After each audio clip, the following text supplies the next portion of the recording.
नमस्कार, मी असलम मुल्ला. आपण पाहताय कराड वार्ता ग्रामीण भागातला, म्हणजे कराड तालुक्यातील रेठरे बुद्रुक येथील मी तुम्हाला सध्या ज्या ठिकाणी भाजीपाला जे शेतकरी वर्ग आहे त्या शेतकरी वर्गांच्याकडून प्रत्येक रविवारी रेठरे बुद्रुकला बाजार भरतो आणि अतिशय ताज्या आणि स्वच्छ भाज्या ज्या आहेत त्या रेठरे बुद्रुकच्या बाजारात खरेदीसाठी झुंबड होते. रेठरे बुद्रुकला हा प्रत्येक रविवारी जो बाजार भरतो त्याची सध्या दृश्य पाहत आहे.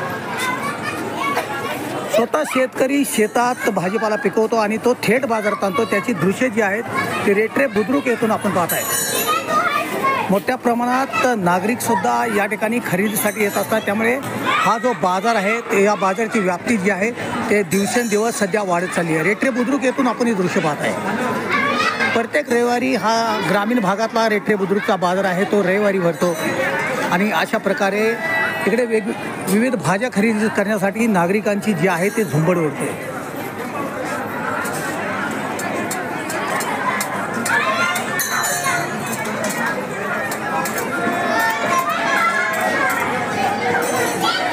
असलम मुल्ला, कराड वार्तासाठी रेठरे बुद्रुक येतो.